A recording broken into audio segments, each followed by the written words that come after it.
वहां पर प्रभु यीशु ने बातें करते करते एक अत्यंत महत्वपूर्ण और आत्मिक श्रेणी की बात कही, और इस स्त्री से उन्होंने जो वाक्य कहा वो 4 अध्याय के 23वें वचन में मिलता है।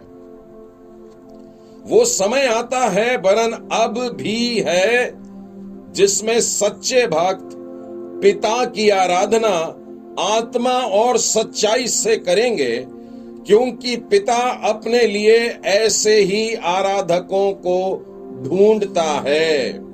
परमेश्वर आत्मा है और अवश्य है कि उसकी आराधना करने वाले आत्मा और सच्चाई से आराधना करें।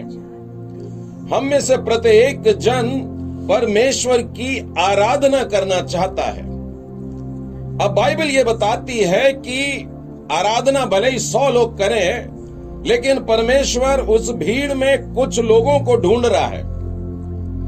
कुछ ही लोग हैं, बहुत थोड़े से लोग हैं जो आराधना करते हैं। तो इन 2 बातों का ध्यान में रखते हुए कि आत्मा से करना है और सच्चाई से करना है, तो परमेश्वर जिन लोगों को, जिन छोटे से ग्रुप को देख रहा है, क्या मेरी गिनती उसमें होती है?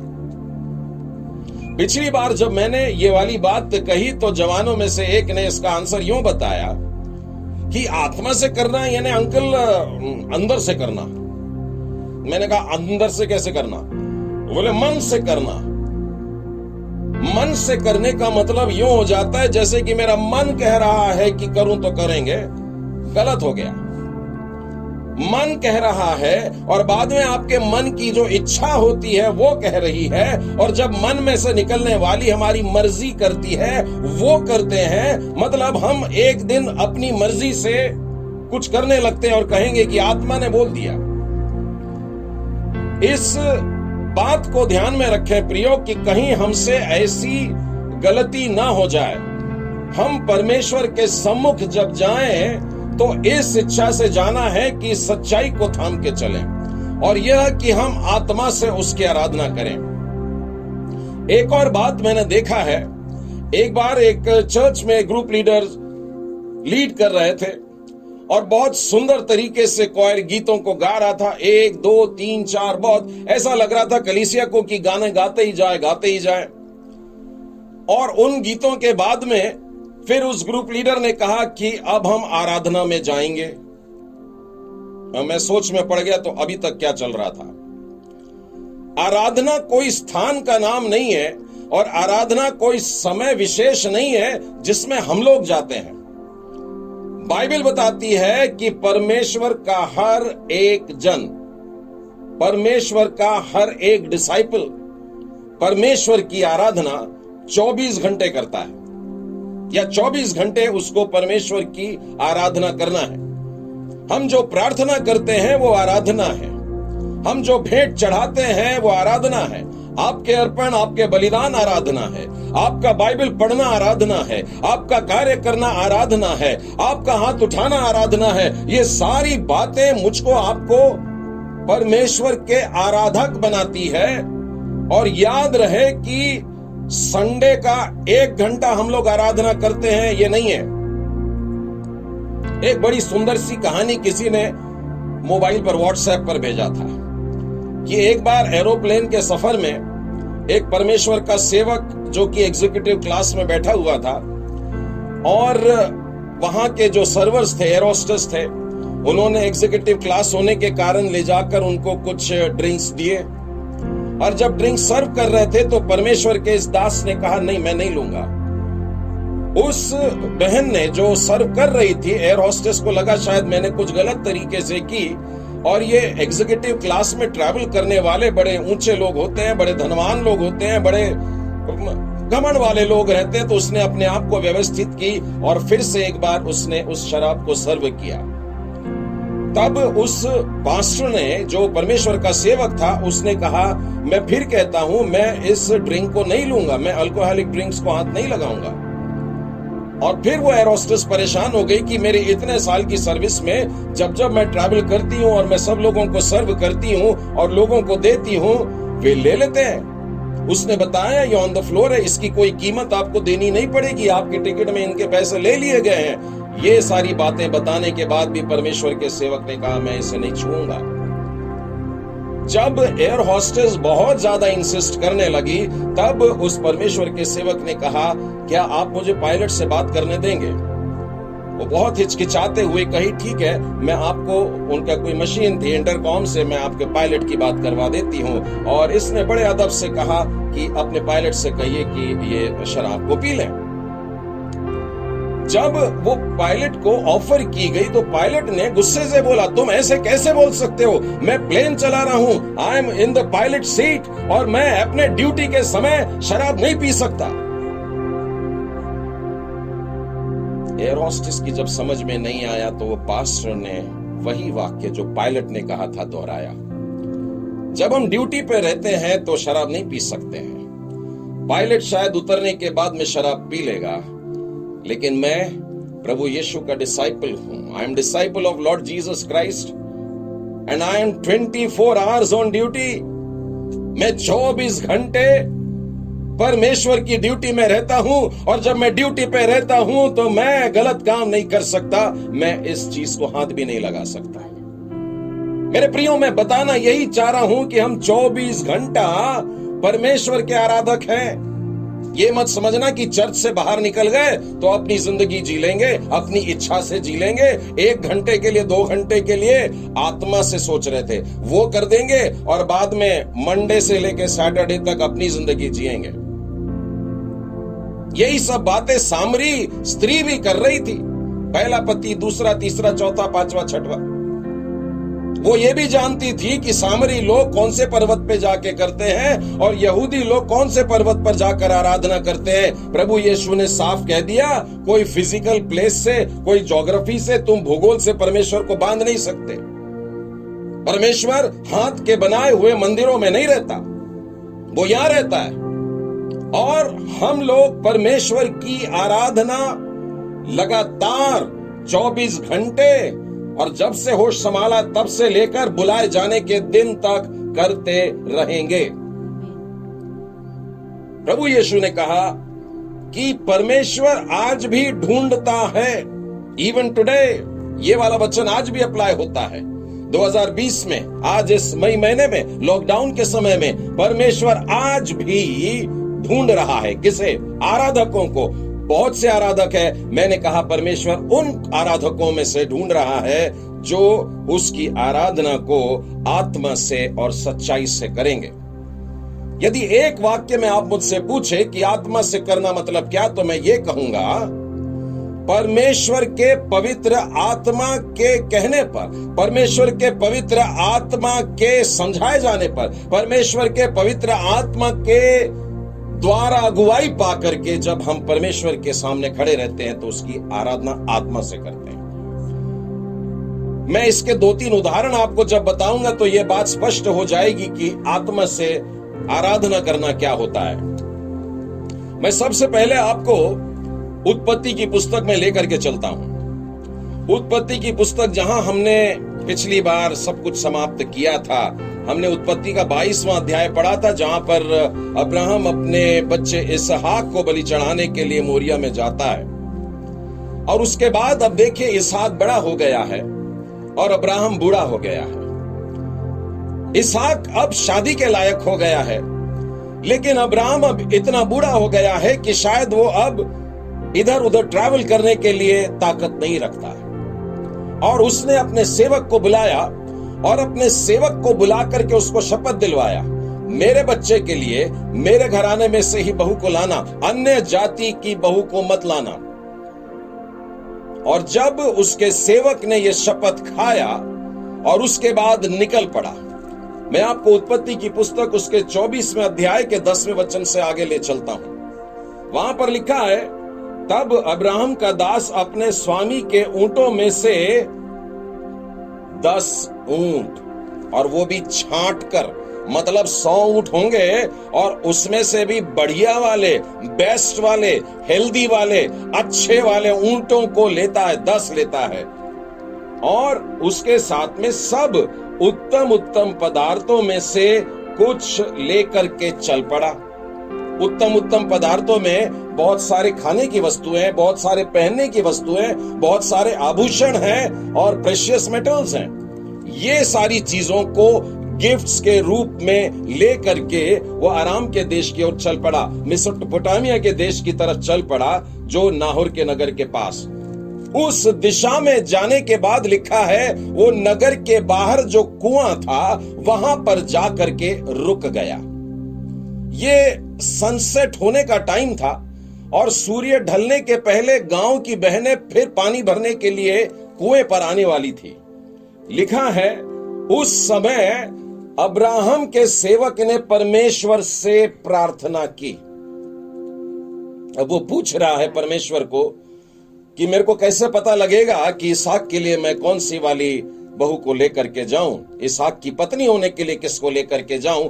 और तब उसके मुंह से जो प्रार्थना निकलती है वो ये है कि जब बहनें आएंगी तो मैं उनमें से किसी को जब कहूंगा कि मुझे पानी पिला, और उसने जब मुझको पानी पिला दी और पानी पिलाते हुए मुझसे कहेगी कि ठीक है तेरे बाद में तेरे ऊंटों को भी पिलाऊंगी, तब मैं जान जाऊंगा कि हो ना हो यही है। ठीक है। अब ऐसी इच्छा रखने के बाद में अब बैठ गए अब्राहम के सेवक और इंतजार कर रहे हैं, और वो इंतजार कर रहे हैं कि अब गांव से निकल करके कोई आएगा और मैं कहूंगा। बाइबल में लिखा है ऐसा हुआ कि जब वो कह ही रहा था, उसकी दुआ अभी चल ही रही थी, कि हुआ क्या, जब उसकी दुआ चल रही थी तब गांव से कुछ बहनें निकल के आई। रिबका जो अब्राहम के भाई नाहोर के जन्माए मिल्का के पुत्र बतूएल की बेटी, वह कंधे पर घड़ा लिए हुए आई। सुंदर है, कुमारी है, किसी पुरुष को कभी ना देखा, कुएं में सोते के पास उतर गई। देखिए 10 ऊंट खड़े हैं वहां, ये भी सेवक भी खड़ा हुआ है, लेकिन उस बहन की नजर वहां नहीं है। वो अपने उद्देश्य से आई और आकर के सीधे कुएं में जाती है। हम लोगों के देश में जो कुएं हैं, शायद छोटे और जवान बच्चे भी नहीं जानते होंगे, लेकिन हम लोगों ने कुएं में रस्सी और बाल्टी डाल करके वो पानी निकालना, पीने के पानी को कैसे छान करके जमा करते हैं, स्नान करना, ये सारी बातें हमने देखे, लेकिन कुएं में उतर के नहीं गए। ये मेसोपोटामिया के पास में जो रेगिस्तानी जगह है, यहां पर कुएं जो होते थे उनकी बनावट ऐसी होती थी, ऐसी कुछ गुजरात में बावड़ियां भी मिलती है जिसमें वास्तव में कुएं के अंदर घेरेदार ऐसी गोल गोल सीढ़ियां होती है, उसमें उतरना पड़ता है। अर्थात कुएं के अंदर सीढ़ियों से उतर के जाना और नीचे जाकर के पानी भरना और फिर ऊपर रखना और फिर चढ़ करके वापस ऊपर आना, और जब तक वो उतरा हुआ व्यक्ति वापस बाहर नहीं आता तब तक दूसरे व्यक्ति को अंदर जाना नहीं है, मतलब टकराना नहीं है। रास्ते में ऐसा चौड़ी सीढ़ियां नहीं होती थी कि 2-3 लोग साथ में चले जाएं और साथ में आ जाएं। तो थोड़ा खतरा भी था इसमें, मेहनत का काम था, और भरा हुआ घड़ा लेकर के चढ़ना है। एक तरफ सीधी दीवार है और दूसरे तरफ कुआं है, तो इतने जोखिमों में उसको जाना है और पानी भरकर लाना है। तो लिखा है वो आती है और सीधे कुएं में उतर जाती है और कुएं में जा करके फिर वहां से पानी भर करके अपने घड़े में लेकर के आती है। और बाइबल में लिखा है तब वो दास उससे भेंट करने को दौड़ा और जा करके उससे बेटी से कहता है कि बेटी मुझको थोड़ा सा तेरे घड़े में से पानी पिला दे। देखिए गांव से निकल करके आना बड़ी थकान का काम, अपने कंधे पर घड़ा लेकर के आना थकान का काम, कुएं में उतरना जोखिम और खतरे का काम, और उसके बाद में उस घड़े को लेकर के वापस आना फिर मेहनत का और पसीने का काम, और उसके बाद में जब अभी जल्दी से घर चले जाना चाहिए उसको एक अनजान व्यक्ति कह रहा है बेटी मुझे पानी पिला दे। आपको मालूम है रेबेका का उत्तर क्या था? रेबेका देखिए कैसे शब्दों में 18वें वचन में लिखा है, हे मेरे प्रभु ले पी ले, ये बोली, और उसके बाद एक्शन लिखा हुआ है, उसने जल्दी से, यानी त्वरित एकदम फटाक से की, मतलब कोई हेजिटेशन नहीं था। जब हमसे कोई मदद मांगे तो मैंने देखा है साधारणतः लोग बड़े हाथ खींच के दे रहे हैं, नहीं दे रहे हैं, दे रहे हैं, नहीं दे रहे हैं। अगर एक्शन से भी नहीं दिखाए तो मन में चलता है, दूं कि नहीं दूं, दूं कि नहीं दूं, सही जगह है कि नहीं है, ये करना चाहिए कि नहीं, ऐसे हेजिटेशन में रहते हैं मदद करते समय। लेकिन अब ये बेटी इस बुजुर्ग की मदद करने जा रही है। मैं बुजुर्ग क्यों कह रहा हूं, देखिए इसी अध्याय के दूसरे वचन में लिखा है, अब्राहम ने अपने दास से जो उसके घर में पुरनिया, एक सयाना व्यक्ति, एक जिसके पके हुए बाल हैं, एक अच्छा उम्र का व्यक्ति, और ये व्यक्ति को जब उसने देखी, उस बेटी ने कहा होगा, बाबा आपको कितना पानी चाहिए, लो पी लो।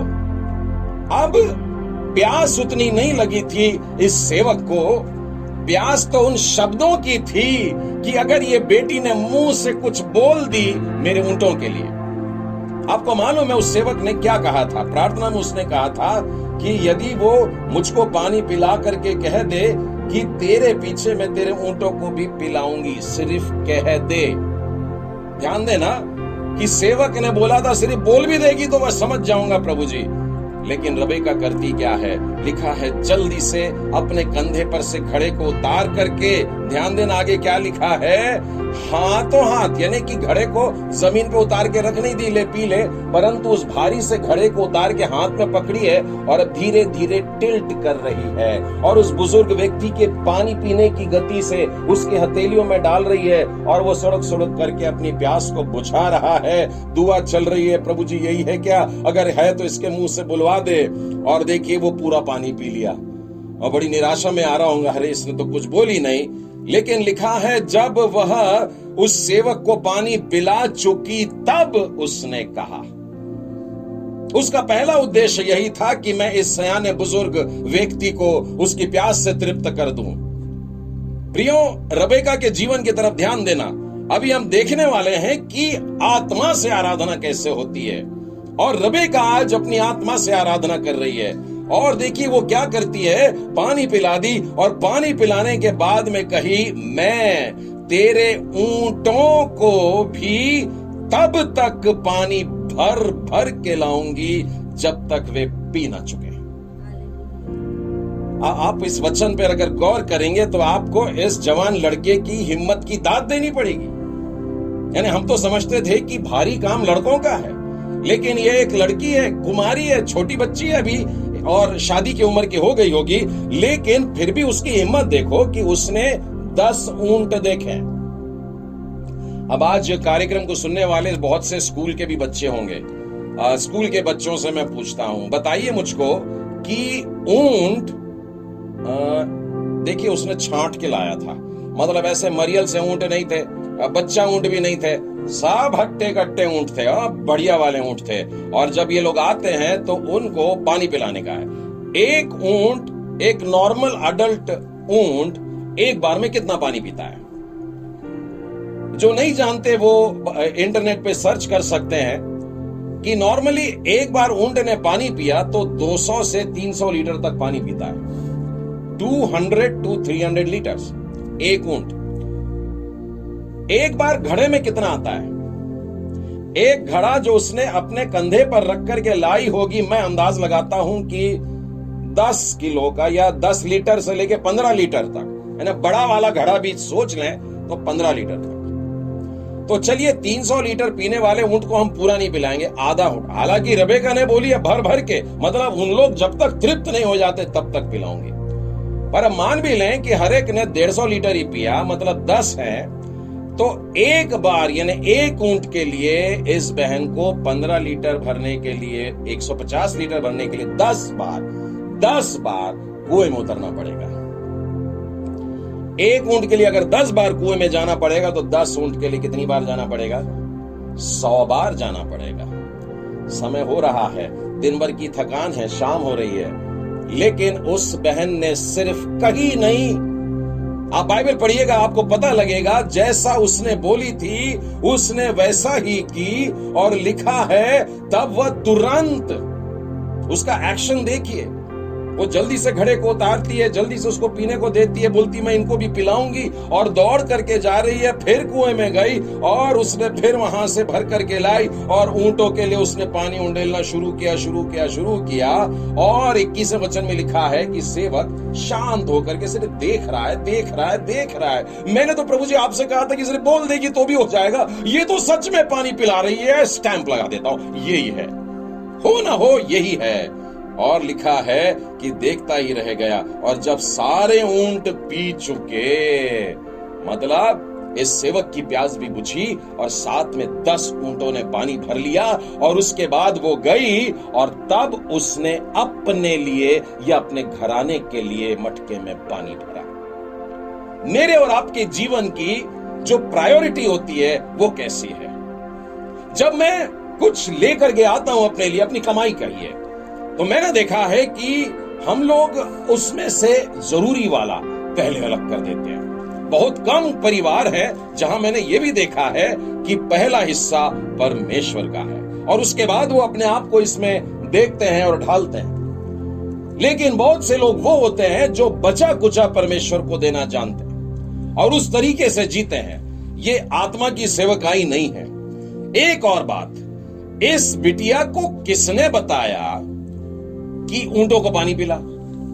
क्या इस सेवक ने बोला था मेरे ऊंटों को भी थोड़ा सा पानी पिला दो? इसने नहीं बोला था, लेकिन हां, इसने प्रार्थना किया था। अब्राहम के सेवक ने प्रार्थना किया और उसने तब प्रार्थना किया जब गांव से निकल के भी आई नहीं थी। इसने मन में प्रार्थना किया या बुड़बुड़ा के प्रार्थना किया या हमिंग नॉइज में किया या जोर से किया, परमेश्वर के पास की आवाज पहुंची है। और वहां उस गांव में एक घर से रेबेका निकलती है, खाली घड़े को लेकर के निकलती है। ये वो आवाज थी जो परमेश्वर की आवाज उस घर में उस बहन को पहुंचती है। परमेश्वर की आत्मा की आवाज है। और मानो उस आत्मा की आवाज ने उससे कहा, रेबेका तुझे अभी जा करके पानी भरना है और तुझको वहां एक वृद्ध जन मिलेगा और वो वृद्ध जन तुझसे पानी मांगेगा और तू उसको पानी पिलाना और पानी पिलाने के बाद उसके ऊंटों को भी पिलाना।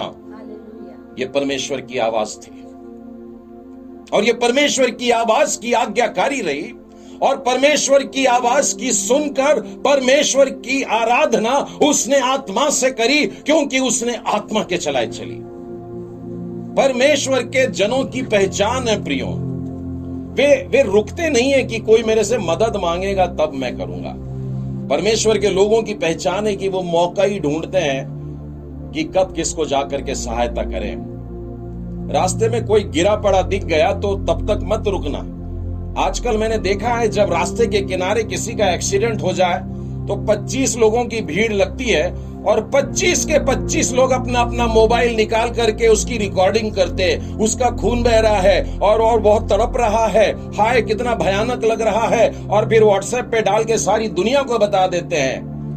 अपने अपने पाप का बखान करते हैं कि मैं कितना निर्दयी हो गया हूं कि मेरी आंखों के सामने कोई तड़प रहा है।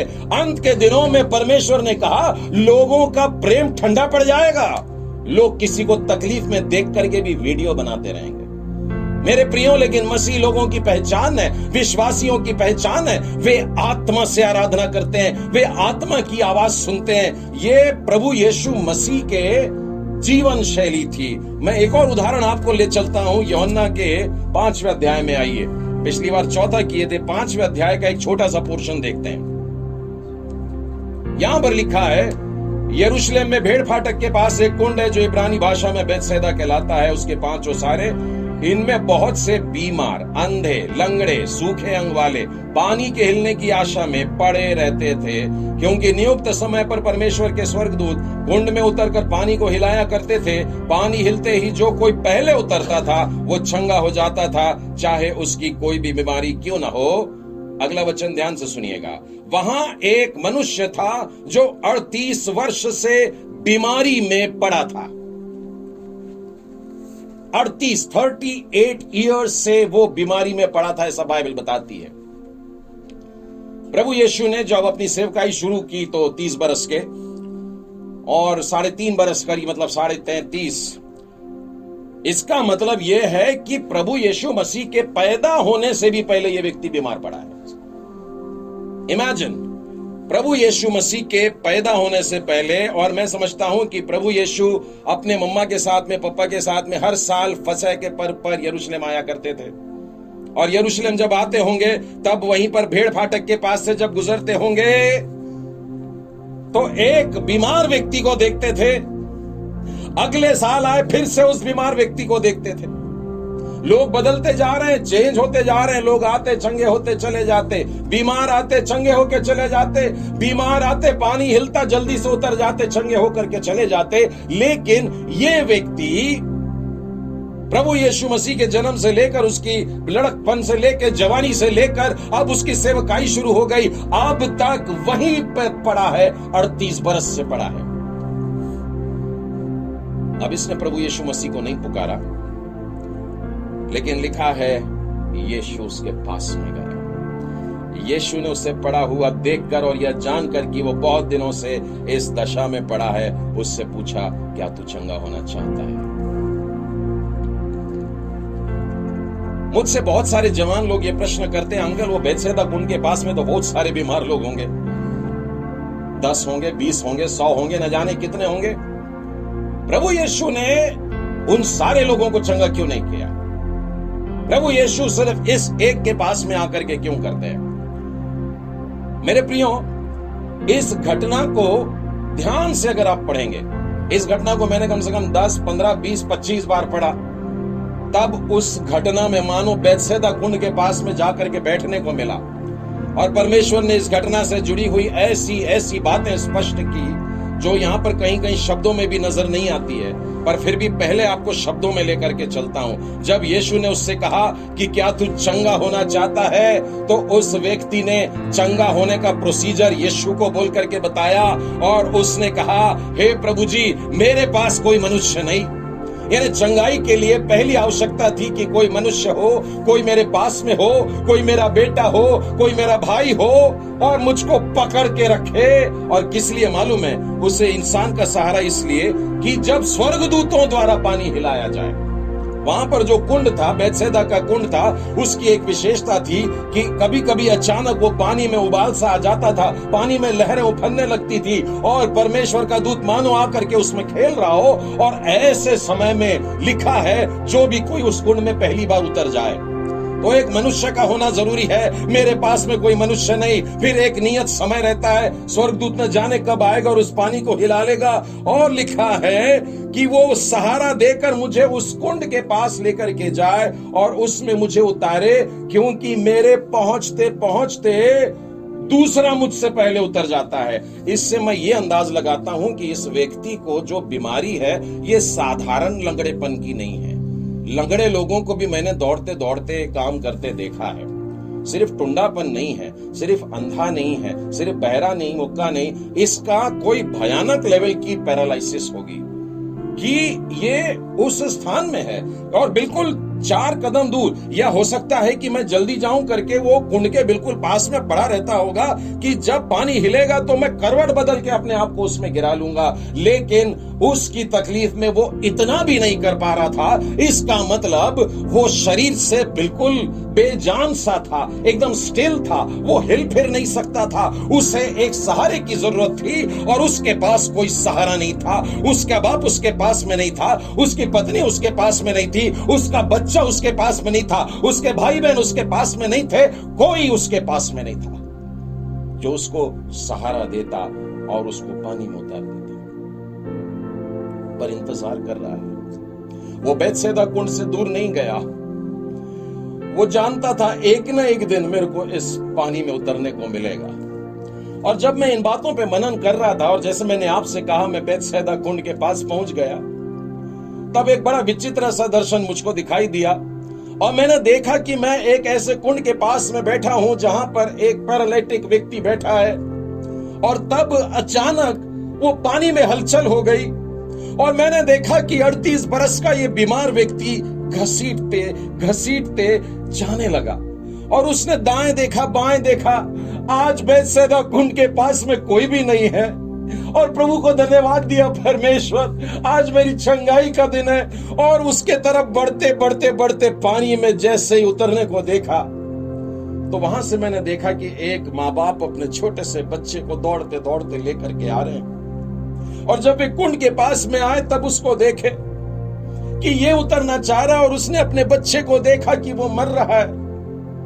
तब इस 38 साल के बीमार व्यक्ति ने उस माँ बाप से कहा, जल्दी कूदो, पानी अभी अभी हिला है।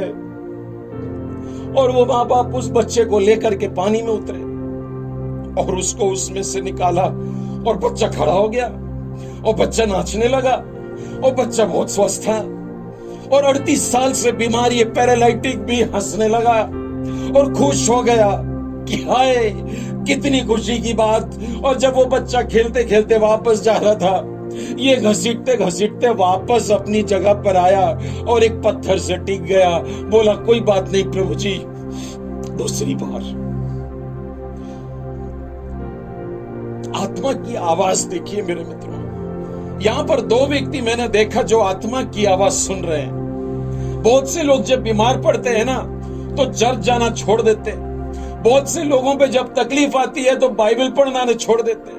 और कई मसीह लोगों को तो मैंने देखा, ब्रदर हम बाइबल नहीं पढ़ते क्योंकि जिस दिन बाइबल पढ़ते उस दिन सिर दुखता है, हमारा ब्लड प्रेशर हाई हो जाता है, बुखार आ जाता है, हम बाइबल नहीं पढ़ते। लेकिन यहां 38 साल से आप कभी अस्पताल में गए हैं क्या?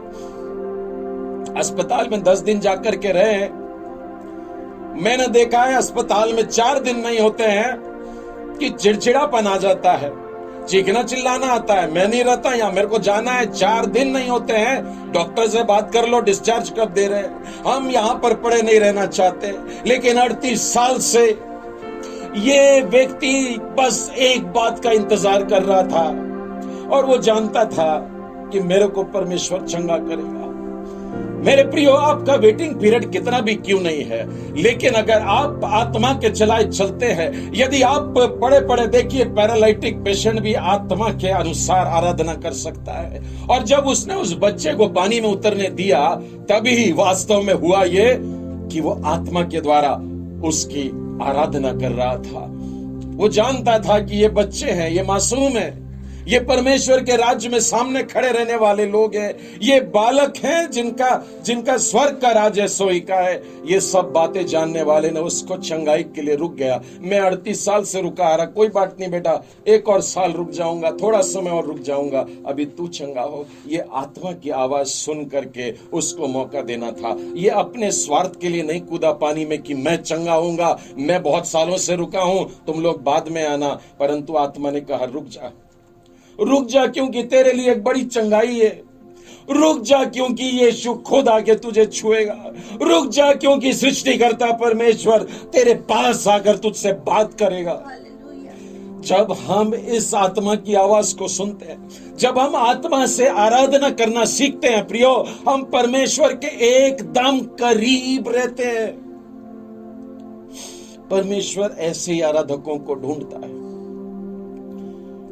और प्रभु यीशु मसीह इस वजह से इस एक व्यक्ति के पास में आकर के बात करता है। यीशु ने उसकी चंगाई की बात की, उसने अपनी बेबसी बताई कि प्रोसीजर तो यह है प्रभु जी। प्रभु जी ने कहा, कोई प्रोसीजर नहीं है, तू अपना बिस्तर लपेट और चल।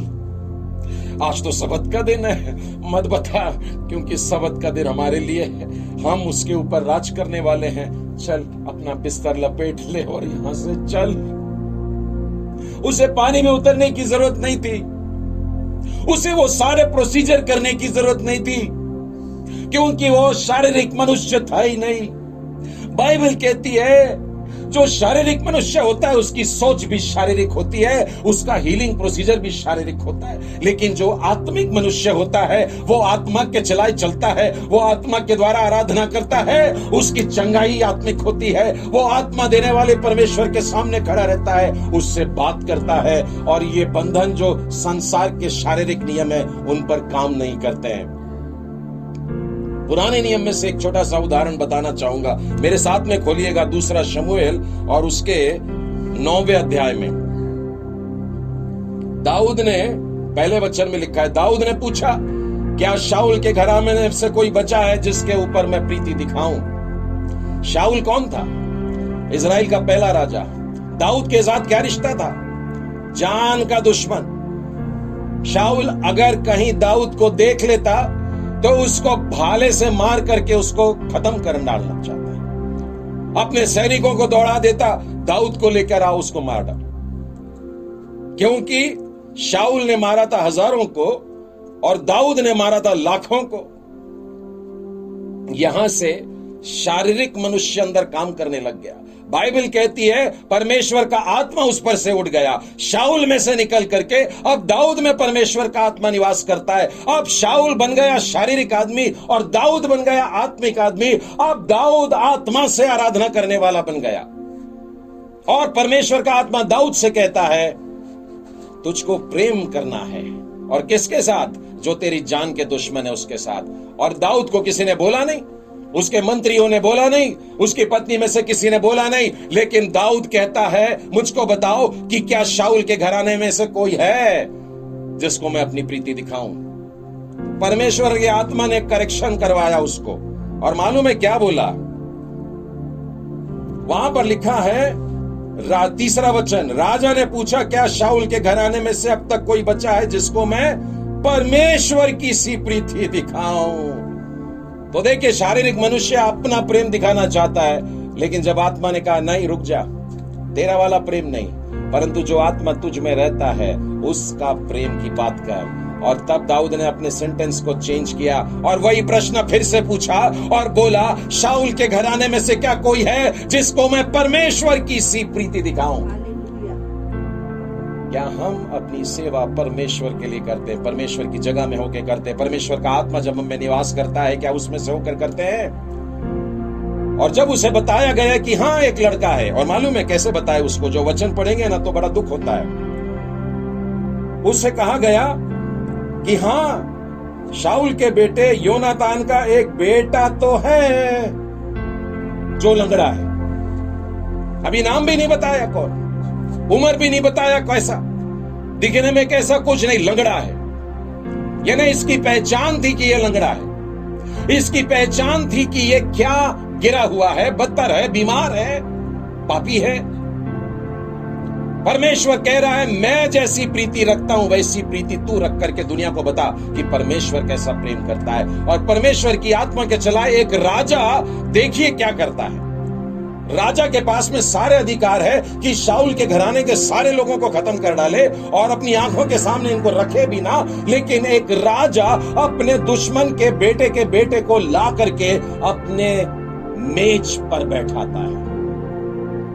और आप इससे अंदाज लगा लीजिए कि जब दाऊद ने मपीबोशेत से बोला कि तू आज के बाद रोज मेरे डाइनिंग टेबल पे रहेगा, तब मपीबोशेत के मुंह से जो शब्द निकले आप सुनकर के हैरान रह जाएंगे।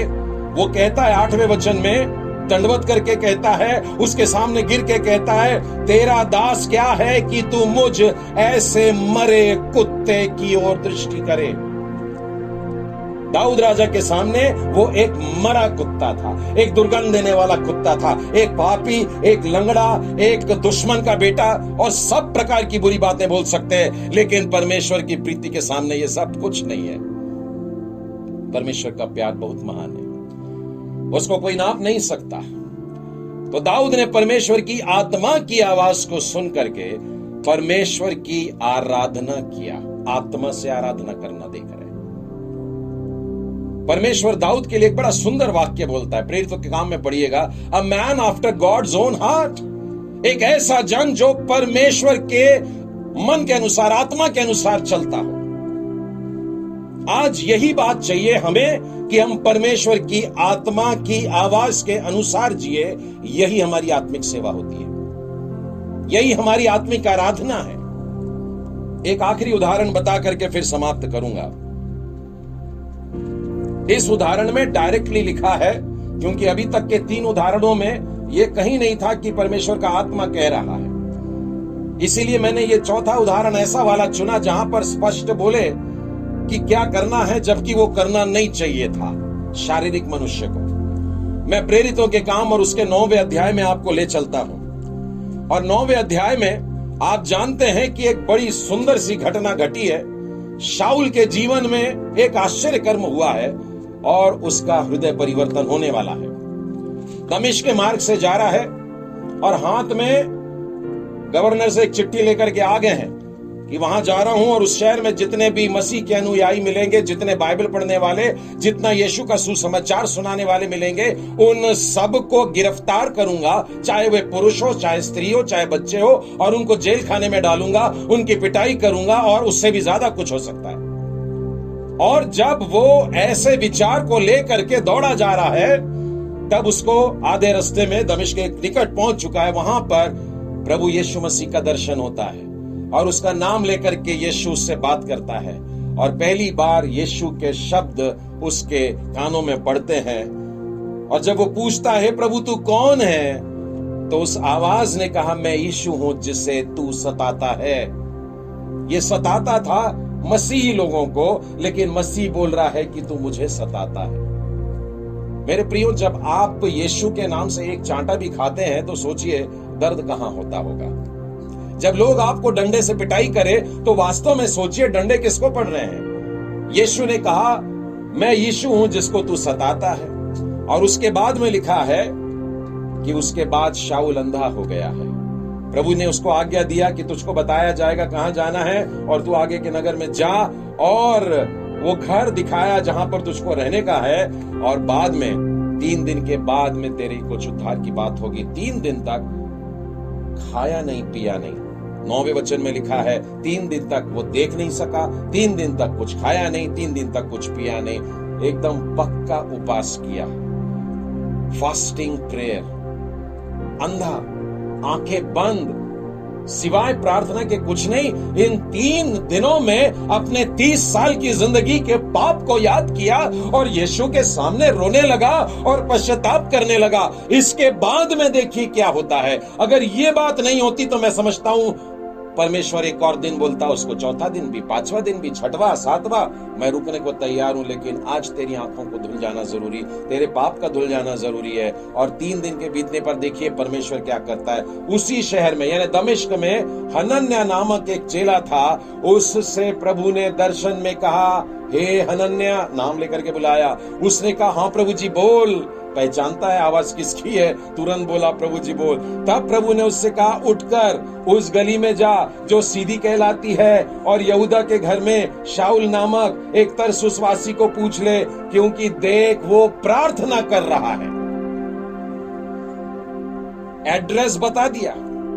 आजकल हम लोग वो मैप्स शुरू कर देते हैं और ठिकाना बताते हैं, तो वो रास्ता बताता कहां से कहां जाना। उससे बढ़िया वाली टेक्नोलॉजी में परमेश्वर बता रहा है कि तुझे किस रास्ते से जाना है, किसका घर है, और उसके उस कोठरी में कौन बैठा है, उसका नाम क्या है, और वो कहां से आया है, और वो प्रार्थना कर रहा है।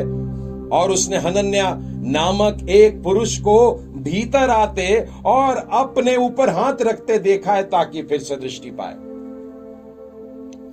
इन थोड़े से वचनों पर अगर आप गौर करेंगे तो आपको पता लगेगा, हनन्याह को बता रहा है कि शाऊल प्रार्थना कर रहा है, तुझे जाकर उस पर हाथ रख करके प्रार्थना करना है। और शाऊल को बता रहा है कि मैंने हनन्याह नामक एक व्यक्ति को भेजा है, वो तेरे पास आएगा, तेरे सिर पर हाथ रख करके प्रेयर करेगा, और तब तू देखेगा। परमेश्वर का आत्मा दोनों के साथ में बातें कर रहा है। अब देखिए, हनन्याह थोड़े समय के लिए शारीरिक मनुष्य बनता है और वहां पर कहता है, हे प्रभु, मैंने इस मनुष्य के विषय में बहुत सुना है, ये तो यरूशलेम में तेरे पवित्र लोगों के साथ बड़ी बड़ी बुराइयां करता है, और यहां पर भी प्रधान याजकों की ओर से अधिकार लेकर आया कि जो लोग तेरा नाम लेते उन सबको बांध ले। परमेश्वर ने कहा, रुक जा और इससे आगे मत बोल, अब मेरी सुन। और परमेश्वर ने कहा, तू जा, क्योंकि वह तो अन्य जातियों और राजाओं और इजरायलियों के सामने मेरा नाम प्रकट करने के लिए मेरा चुना हुआ पात्र है, क्योंकि मैं उसे बताऊंगा कि मेरे नाम के लिए उसे कैसा दुख उठाना है। तब हनन्याह उठ करके शाऊल के पास गया। तो आत्मा से आराधना करने के लिए शरीर रोकता है। हनन्याह ने एक कारण बताने की कोशिश किया, प्रभु जी ये मसीह लोगों को सताता है, इसको अंधा ही रहने दे। लेकिन परमेश्वर ने हनन्याह को जोर से बोला, नहीं, तू जा उठकर अब भी, और जा करके उसके लिए तू दुआ कर और वो अच्छा हो जाएगा। और मैंने उसको चुना है, वो राजाओं के सामने खड़ा रहेगा, वो गवर्नरों के सामने खड़ा रहेगा, वो अन्य जातियों के सामने खड़ा रहेगा, उसको मेरे नाम के कारण दुख उठाना है। और लिखा है तब हनन्याह उठ गया। जब आत्मा आवाज देती है प्रियो, तो रुकना नहीं। आप परमेश्वर की आराधना आत्मा के अनुसार करना चाहते हैं, इसलिए परमेश्वर की आवाज को सुनना। और लिखा है हनन्याह उठकर उस घर में गया और उस पर अपना हाथ रख करके कहा, हे भाई शाऊल। इतना प्यार उमड़ करके आया। जब आत्मा में भरे रहते हैं तो अभी तक थोड़ी देर पहले अत्याचारी, खूनी और न जाने क्या क्या, लेकिन जब हम परमेश्वर की आत्मा से भर जाते हैं तो हम परमेश्वर की सी प्रीति दिखाते हैं, परमेश्वर जैसा प्रेम करता है। और हनन्याह ने उसको मानो अपने गले से लगा लिया और बोला, भाई शाऊल। शायद जिंदगी में कभी किसी ने इतने प्यार से उससे नहीं लिया होगा। उसको बहुत सारे अप्रिसिएशन लेटर्स मिले होंगे अपने एम्प्लॉयर से कि बहुत अच्छा काम करते हो, करते जाओ, लेकिन गले लगाकर किसी ने कभी नहीं बोला होगा। लेकिन आज हनन्याह उसको बड़े प्यार से कहता है, हे भाई शाऊल। प्रभु जी ने अर्थात यीशु ने जो उस रास्ते में जिससे तू आया तुझे दिखाई दिया, उसी ने मुझे भी भेजा है कि तू फिर से दृष्टि पाए और पवित्र आत्मा से परिपूर्ण हो जाए। जिस पवित्र आत्मा की आवाज सुनकर के मैं तेरे पास में आया हूं, आज के बाद से तू उसी पवित्र आत्मा से भरा जाता है और तू उसी आत्मा के चलाए चलेगा, क्योंकि परमेश्वर ने तुझको ऐसा पात्र बना लिया कि तू उसकी आराधना करे। परमेश्वर आज भी ऐसे आराधकों को ढूंढता है जो उसकी आराधना आत्मा से और सच्चाई से करते हैं। मेरे प्रियो, आज इन कुछ उदाहरणों के द्वारा मैंने ये बताने का प्रयत्न किया है कि आज की भी यही आवश्यकता है। परमेश्वर आज भी ढूंढ रहा है। सोचिए, अपने जीवन में झांकिए कि क्या मैं परमेश्वर की आवाज को सुनता हूं या उसकी आवाज को दबाता जाता हूं। आज सोचें कि क्या उस छोटे से झुंड में मैं हूं जिन्हें परमेश्वर खोज रहा है। मेरे प्रियो, रबेका एक साधारण सी लड़की थी, पानी भरने के लिए आई थी, लेकिन उसकी असाधारणता इसमें थी कि वो परमेश्वर की आवाज को सुनती थी। दाऊद एक साधारण सा चरवाहा था, लेकिन परमेश्वर के सामने खड़ा रहता था। परमेश्वर की आवाज को सुनना उसने पसंद किया। परमेश्वर ने उससे भी ऊंचा उठाया। प्रभु यीशु ने 38 साल से उस बीमार व्यक्ति के पास जाकर के उसको चंगाई दी। हमारे दुख भी बहुत हो सकते हैं प्रियो, लेकिन आत्मा को पकड़ के रखना, आत्मा के चलाए चलते रहना, पवित्र आत्मा की अगुवाई में उसकी आराधना करते रहना, ये 38 दिन ऐसे चुटकी बगाते हुए निकल जाएंगे। शाऊल के लिए बड़ा एडवेंचरस था मसीह लोगों को सताना, और ये उसके लिए बहुत भयानक पाप था। लेकिन एक दिन उसने आत्मा की आवाज को सुना, परमेश्वर की आवाज को सुना, और यीशु ने कहा, अब तू मेरे लिए दुख उठाएगा। और आप जानते हैं, ये पौलुस कहता है कि जीना मेरे लिए मसीह और मरना लाभ है।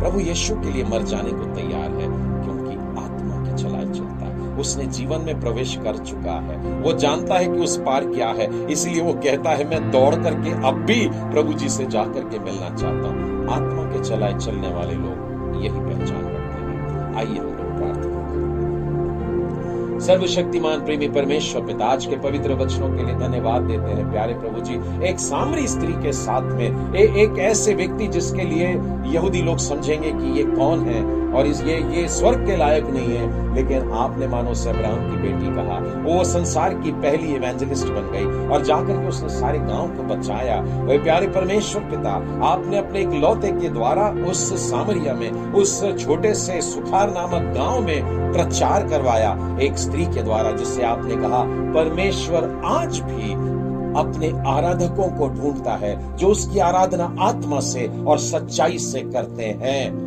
प्रभु जी, यही आवाज आज भी आपकी है कि कौन मेरी आराधना आत्मा से करेगा, सच्चाई से करेगा। आज इस झुंड में जितने भी प्रियजन जुड़े हैं, प्यारे परमेश्वर, आप ब्लेस करिए, आप आशीर्वादित करिए। मैं उनके लिए प्रार्थना करता हूं जो प्रभु जी अपने आप को कम पाते हैं, अपने आप को कमजोर पाते हैं, आत्मा में अपने आप को देख रहे हैं कि हम उतने लेवल पर नहीं हैं, हम अभी भी शारीरिक जीवन जी रहे हैं। मैं ऐसे लोगों के आत्मिक चंगाई के लिए प्रभु जी आपका स्पर्श मांगता हूं। संभव है कि इन्होंने अपने अपने जीवन के 20, 30, 40 साल या उससे भी ज्यादा बिताए और अब भी पैरालाइटिक के समान परमेश्वर के राज्य का कोई काम नहीं करते हैं और प्रभु जी अपने आप को हाई की स्थिति में रखते हैं, लेकिन प्रभु जी आज वे तेरा स्पर्श मांग रहे हैं कि अपने जीवन के बचे हुए दिन आपके लिए जिएंगे, पवित्र आत्मा के चलाए चलेंगे और आत्मा के आराधना करेंगे। और प्रभु जी आपका वचन हमसे कहता है, प्रभु जी हमको प्रार्थना करना नहीं आता, लेकिन पवित्र आत्मा हमको आहें भर भर के जो वर्णन से बाहर है प्रार्थना करना सिखाता है। उसी तरह से प्रभु जी आपका वचन हमसे यह भी कहता है कि स्तुति के गीत गाओ, भजन गाओ और आत्मिक गीत गाओ। आपका वचन हमसे बार बार आत्मा में आराधना करने के लिए कहता है। हे प्यारे प्रभु जी, आज से हम लोगों की पहचान आत्मा में आराधना करने वाले लोगों के समान हो जाए। हे प्यारे प्रभु जी, हम आत्मा से और सच्चाई से आपकी आराधना करना चाहते हैं। मैं इस झुंड में जुड़े हुए जितने परिवार हैं और उन परिवारों में जितने छोटे बच्चे हैं, प्यारे प्रभु जी, मैं इस उम्र से उनको आपके हाथों में देता हूं। आपका वचन कहता है कि दूध मुए बच्चों के द्वारा तू अपनी महिमा करवाएगा। छोटे छोटे मासूम बच्चे तेरी सेवा करेंगे और लड़के और छोटी छोटी लड़कियां भी प्रभु जी आपके नाम को ऊंचा उठाएंगे और तेरे जवान जो होंगे वो दर्शनों को देखेंगे और जो पुण्य है वे भी प्रभु जी आपके पवित्र आत्मा के उंडेले जाने के कारण आत्मा से भरे जाएंगे। आपने पौलुस के लिए यह कहलवाया, हनन्याह ने कहा आज तू पवित्र आत्मा से परिपूर्ण होगा। हे प्यारे परमेश्वर पिता, हम आत्मा और सच्चाई से आपकी आराधना करना चाहते हैं। हम शारीरिक मन रख करके नहीं कर सकते, हम पवित्र आत्मा से भरे जाना चाहते हैं। प्रभु जी, मैं यहाँ पर बैठे हर एक बड़े और बुजुर्ग व्यक्ति के लिए भी प्रभु जी आपसे यही मांगता हूँ, क्योंकि आपने योएल की पुस्तक में यही कहा, मैं अपना आत्मा उंडेलूंगा, मैं सब प्राणी पर उंडेलूंगा। आज हमें आराधना करना सिखा प्यारे परमेश्वर पिता, आत्मा में होकर के आराधना करना सिखा प्रभु। आपके पवित्र आत्मा में भर करके प्रभु जी तेरी आराधना करें, हम सच्चाई से करें प्यारे प्रभु जी तेरी आराधना। इसलिए प्यारे परमेश्वर तेरा स्पर्श चाहिए, तू खुद आकर के हमें छूता है प्रभु जी, तेरा धन्यवाद हो। हे दयालु परमेश्वर पिता, इन वचनों के द्वारा आपने मुझे और मेरे प्रिय भाई बहनों को, बड़ों को, बुजुर्गों को, बच्चों को आशीर्वादित किया। हम धन्यवाद देते प्यारे प्रभु, आपने हमें इस तरीके से इस फेलोशिप में जोड़ा, इसके लिए धन्यवाद देते प्यारे परमेश्वर। सारी रुकावटों को आपने दूर किया प्यारे प्रभु, और पवित्र आत्मा ने हमें आज तेरे वचनों में से सिखाया है उसके साथ चलने का है और शारीरिक बातों को छोड़कर, शारीरिक बातों को कुचलकर, क्योंकि वो आत्मा से लड़ती हैं। और प्यारे परमेश्वर, हम आत्मा में जयवंत होना चाहते हैं, प्रतिदिन के जीवन में पवित्र आत्मा में होकर के जयवंत होना चाहते हैं। प्रभु जी, हम में से प्रत्येक को ब्लेस करिए, और जितनों ने अपने जीवन का समर्पण आज एक नई रीति से किया है प्रभु जी, आज उनके जीवन की उस छोटी सी चिंगारी को ज्योति में बदलिए, उस ज्योति को प्रभु जी आप एक ज्वाला में बदलिए, ताकि वे तेरे नाम का पवित्र आत्मा में होकर के एक जोरदार उजाला बन करके लोगों के सामने जिए। हे प्रेमी परमेश्वर पिता, फिर एक बार हम अपने आप को और अपने जीवन को आपके पवित्र हाथों में सौंपते हैं। फिर एक बार प्रार्थना करते हैं पूरे देश के लिए, भारत देश पर प्यारे प्रभु जी अपनी कृपा और आशीष उंडेलिए। हे दयालु परमेश्वर, न जाने कितने हजारों और लाखों लोग हैं जिन तक अभी भी सुसमाचार नहीं पहुंचा, हम उनके लिए प्रार्थना करते हैं कि तू प्रभु जी अपने दूतों को स्थान में भेज और उन्हें तू जिंदा कर प्रभु, उनको मुर्दों में से उठा ले प्यारे परमेश्वर, उनसे कहे कि तुम्हारा उजाला आ गया है, इसलिए तुम जाग उठो। हे प्यारे परमेश्वर पिता, हम पूरे विश्व के लिए प्रार्थना करते हैं। महामारी के कारण न जाने कितने सारे लोग तड़प रहे हैं और प्यारे प्रभु जी आपको भी पुकार रहे हैं। हे प्यारे परमेश्वर, हर एक को मन फिराव का दान दीजिए, लोग पश्चाताप करें और क्रूस के पास में आए और प्रभु यीशु मसीह के नाम में उद्धार, पापों की क्षमा और अनंत जीवन को पाएं। हे प्यारे परमेश्वर पिता, हम जानते हैं आपका आगमन बहुत करीब है और उस दिन आप हम सबको हमारे ऊपर आत्मा की दी हुई छाप के कारण पहचान करके आपके दूत हमें आपके साथ बादलों पर उठाएंगे। हे प्रेमी परमेश्वर पिता, उस दिन का इंतजार करते हैं। हे प्रभु यीशु, जल्दी आइए। हे प्यारे परमेश्वर पिता, फिर इस मंडली को आपके पवित्र सुरक्षित हाथों में सौंपते हैं और हर एक को आत्मा का वो स्पर्श प्रदान करिए प्रभु जी, कि हम अपने पैरालाइसिस से उठ जाएं और अपने बोरिया बिस्तर बटोर करके अब चलने फिरने लगें और आपके कार्यों को करते रहें। इस प्रार्थना को हम उद्धार करता प्रभु यीशु मसीह के नाम में मांगते हैं, सुनो ग्रहण कर, आमीन।